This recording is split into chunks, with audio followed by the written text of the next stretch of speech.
अस्सलाम वालेकुम नाज़रीन, मैं हूं डॉक्टर मोहम्मद अली हमजा और आप देख रहे हैं मेरा ऑफिशियल यूट्यूब चैनल। आपके जहन में ये सवाल तो अक्सर उभरता होगा कि ये सऊदी अरब, आले सऊद जो हैं, ये क्यों कर यहूदियों, अमरीकन, मगरब और ज़ियनिस्ट ताकतों के साथ खड़े होते नजर आते हैं, हमें उनकी हमायत करते नजर आते हैं, अपनी ज़मीन पर मिलिट्री बेसिस उन्हें देते नजर आते हैं। ऐसा क्यों कर है? अब ये सवाल बड़ा ऑथेंटिक है कि वजह क्या है, इनका ताल्लुक क्या है। इस ताल्लुक की वजाहत करते हुए नसरुल सईद, एक अरबी राइटर ने किताब लिखी जिसका उन्वान था the history of Al Saud family. इस किताब में नसरुल सईद जो हैं, उन्होंने बताया कि अल सऊद जो रॉयल फैमिली है, इसका खूनी ताल्लुक है यहूदियों से, मतलब कि ये इनके आबाओ अजदाद जो हैं वो यहूदी हैं। सो दे आर ज्यूज देमसेल्व्स, और उन्होंने लिबादा ओढ़ा हुआ है इस्लाम का। ये मैंने नहीं कहा, ये नसरुल सईद अपनी किताब में कहते हैं। तफसीलन बयान की कि किस तरह यहूदियों ने अब्दुल वहाब और अल सऊद को मिलाया और फिर एक कैंपेन खड़ी करके पूरे खलीज फारस पे कब्जा जमाया। अच्छा, ये बात अगर सिर्फ नसरुल सईद ने कही होती तो हम कहते कि यार ये कोई अफवाह है, कॉन्स्पिरेसी है, झूठ है। लेकिन ये बात हमें 1960 में मिस्र के अंदर काहिरा से नश्र होने वाला जो रेडियो था, सौतुल अरब, अरब की आवाज़, वहां भी हमें ये बात सुनाई थी। उसके बाद हमने देखा कि यमनी रेडियो पर भी ये बात बहुत बरमला बताई गई कि अल सऊद रॉयल फैमिली बुनियादी तौर पे यहूदी हैं, उनके जो आबाओ अजदाद हैं वो यहूदी हैं और वो असर जो है वो आज तक उन पर कायम है। अच्छा, फिर वही बात, ये आपका दुश्मन बात कर दे या कोई मुखालिफ बात कर दे तो आप कहते हैं कि यार इट डजंट मेक सेंस, ये तो कॉन्स्पिरेसी है, चले मान लिया। लेकिन वॉशिंगटन पोस्ट को 17 सितंबर 1969 को शाह फैसल, जो इसी बरादरी से थे, वो इंटरव्यू देते हुए क्या कहते हैं, ये रिकॉर्ड का हिस्सा है, आप जाके चेक कर सकते हैं। 17 सितंबर 1969 को वॉशिंगटन पोस्ट में शाह फैसल कहते हैं कि हमारे आबाओ अजदाद यानी अल सऊद के आबाओ अजदाद यहूदी थे, हम खूनी तौर पर रिश्तेदार हैं, हम मुसलमानों यानी अल सऊद फैमिली मुसलमानों और अरबियों का जो नुक्ता नजर यहूदियों के बारे में, हम उसको नहीं मानते। हम समझते हैं कि यहूदियों के साथ सुलह और समझौता के साथ रहना चाहिए। यह कहा है शाह फैसल ने 17 सितंबर 1969 को वॉशिंगटन पोस्ट को इंटरव्यू देते हुए।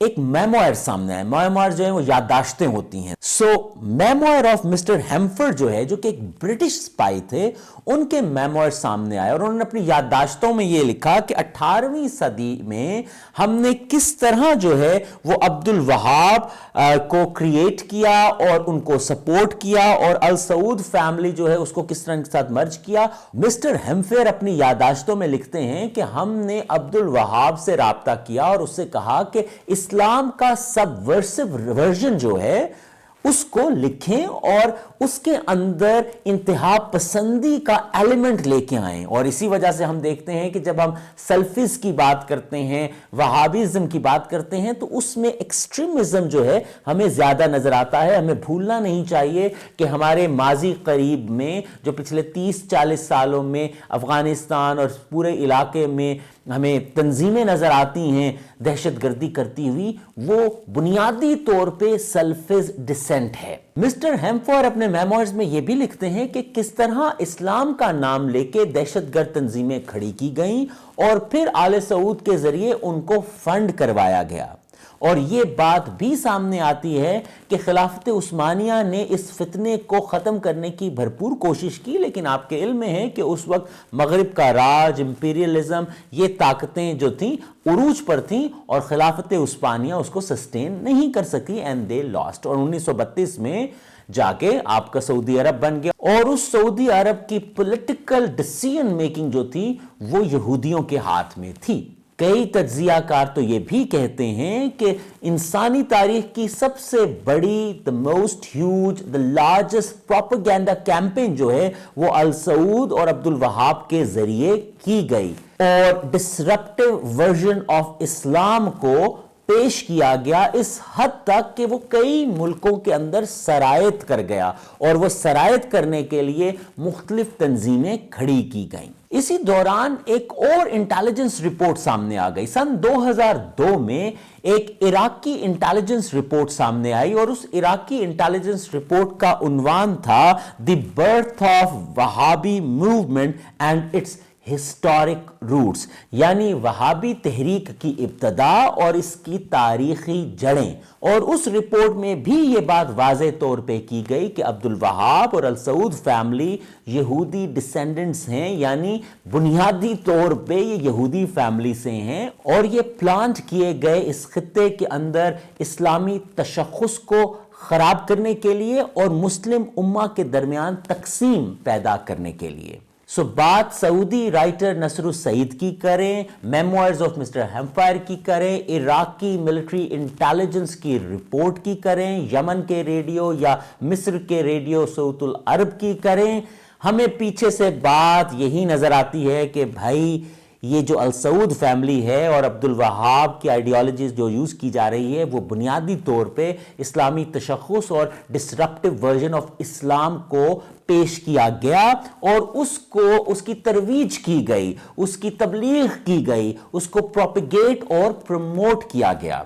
यही वजह है कि आज तक अल सऊद फैमिली मगरबी इंटरेस्ट यानी मगरबी मफादात को प्रोटेक्ट करते हैं। कोई भी बात होगी अल सऊद फैमिली अमेरिका, इसराइल यानी मगरिब जो है उसके खिलाफ बात नहीं करेगा। और उसकी एक वजह हमें यह तारीख पढ़ के ये समझ आती है कि भाई ये तो यहूदी हैं और ये ज़ियोनिस्ट जो सेहूनी ताकतें हैं उनको सपोर्ट करते हैं। एक और बड़ी गौरतलब बात है कि नसरुस सईद ने जब ये किताब लिखी तो वो सऊदी अरब में मौजूद नहीं थे, लेकिन उनको असैसिनेट करवा दिया गया, कत्ल करवा दिया गया। ये तो बिल्कुल उसी तरह है जिस तरह जमाल खशोगी के साथ हुआ था। जमाल खशोगी का आपको पता है, जमाल खशोगी भी बुनियादी तौर पे सऊदी अरब की रॉयल फैमिली के बड़े करीब थे। उसामा बिन लादेन से मिले वो कई दफ़ा और वो रिपोर्टिंग करते थे, ही वॉज अ जर्नलिस्ट। लेकिन 2017 में शाह सलमान के साथ इख्तलाफात की वजह से वो अमेरिका चले गए और फिर तुर्की में सऊदी काउंसलेट में अपना पासपोर्ट जो था उसे रिन्यू करवाने वो दाखिल हुए और उसके बाद कहते हैं कि उन्हें डिसअसेंबल कर दिया गया, यानी उनके टुकड़े टुकड़े कर दिए गए। उसके ऊपर मुकदमा चला और सऊदी अरब ने ये तो तस्लीम किया कि जी कत्ल हुआ है इनका और एम्बेसी यानी काउंसलेट के अंदर हुआ है, लेकिन उन्होंने ये नहीं माना कि सलमान जो है इस कत्ल के पीछे थे। 11 लोगों को जमाल खशोगी के कत्ल में नामजद किया गया, जिनमें से 3 जो हैं वो बरी ज़िम्मा हो गए, 3 उम्र कैद जो है उसमें चले गए और 5 को फांसी दे दी गई और मामला रफा दफा कर लिया गया। जमाल खशोगी को कत्ल क्यों किया गया? उसकी वजह भी ये थी क्योंकि वो राज खोलने लग गए थे कि अल सऊद की हकीकत क्या है, अल सऊद फैमिली का बैकग्राउंड क्या है, इनकी पॉलिसीज क्यों प्रो जियनिस्ट हैं, इनकी पॉलिसीज क्यों प्रो ज्यू हैं, इनकी पॉलिसीज क्यों प्रो इजराइल हैं।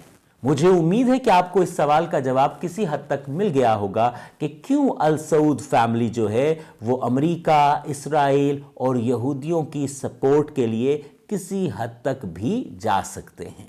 आज तक के लिए इतना ही, इजाजत दीजिए, खुदा हाफिज।